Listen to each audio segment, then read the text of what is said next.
Hi, it's Tom from Green Shorts, and today it's time to unbox the Dirty Rocket Stove, made out of mud.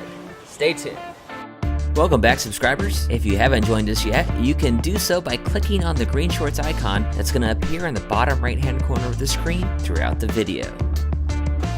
So it's been about 2 weeks since I originally cast the mud or cob rocket stove here in the bucket. About a week ago, I removed the firebox and took out the chimney pipe.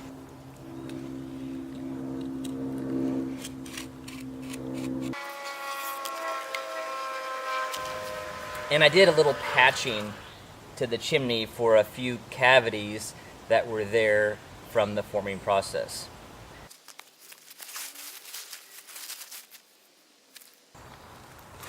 Thankfully, my spare cob is still moist. I'm going to use this to patch it up.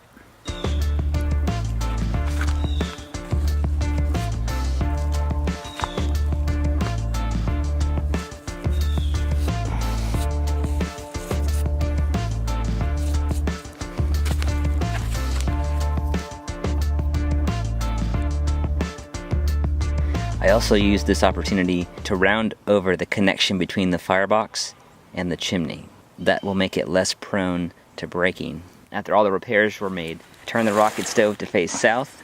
I recovered and let it dry another week. So now, a week later, let's get this out of the bucket. First, I'm going to prep my area by raking away the leaves and dry grass and leveling it with a flat shovel. This step's important since we're in a drought and it hasn't rained in a month or so. Next, I'm going to put down 2 bricks to keep the mud rocket stove off the ground. And a brick for the back. Now we'll unform the rocket stove.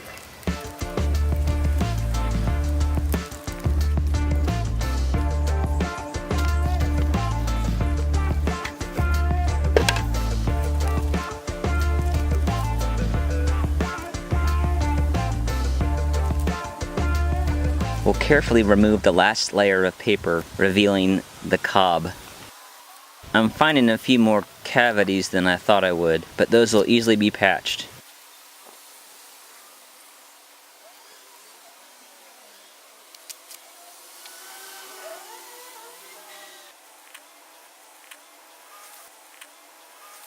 This last layer of paper is going to peel off on its own as this dries out, but I do need to remove it in the areas where I'm going to be patching. And it's pretty easy to find the gaps just by pressing against the paper. If you've got a detail-oriented kid like I do, you can put them to work.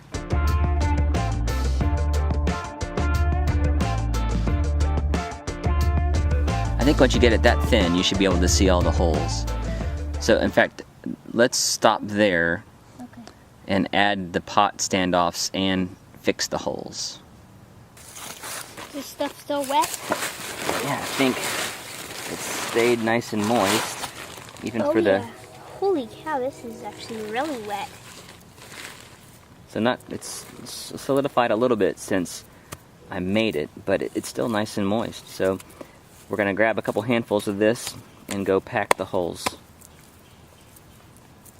But we want to make sure we don't cover up any paper. Alright, so we need to be kind of detailed with that, because we want the paper to eventually peel off, which it'll do as it dries.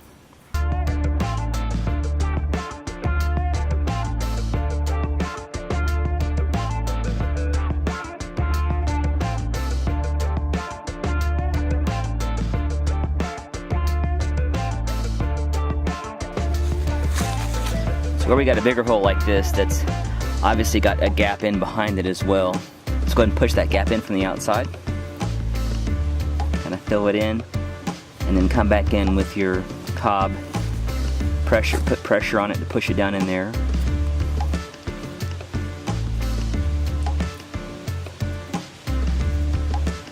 That's good.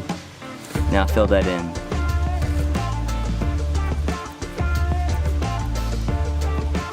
Let's get that paper off there. Kind of smooth it with your thumb so that it blends with the other. Try not to pull it so much, just there you go.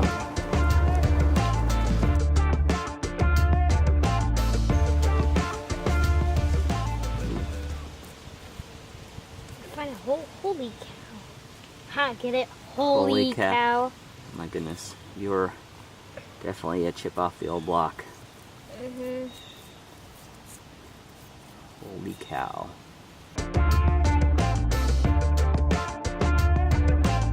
Before I add the pot standoffs, which I'm going to use 6-inch bolts that I'm just going to push down into the cob, I'm going to round off the top corner here a little bit of the chimney.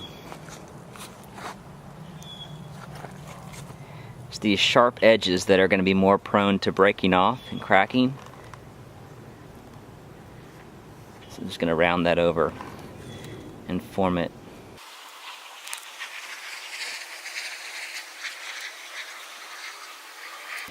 Once that's formed, I'm going to push the bolts down. I'm using 3, so I want them spaced at thirds. I'm being careful here to avoid the armature. Then I'm pushing the cob in around the bolt to lock it in place. This last one's a little bit longer, so I gotta make sure it's even. Hit the armature there.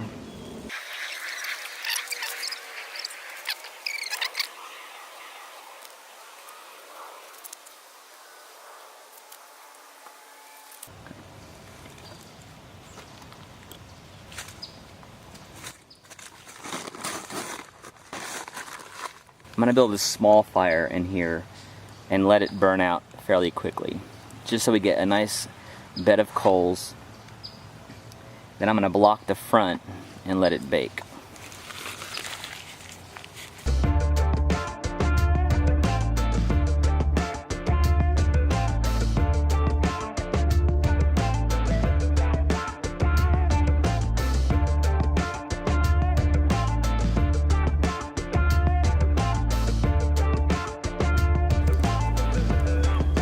I am happy with this stove.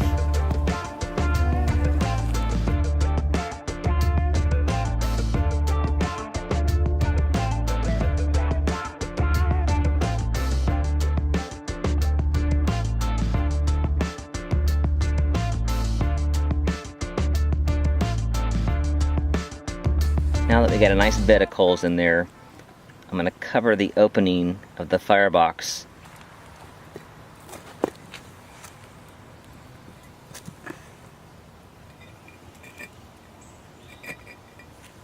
I did my firing in 2 stages, starting with a small fire to warm the stove, and then closing off the front and adding longer sticks to the inside, creating a hotter fire, but one that burns more slowly. Here you can see the pace of the drying, with only about 1/2 inch of dry clay around the edge of the chimney.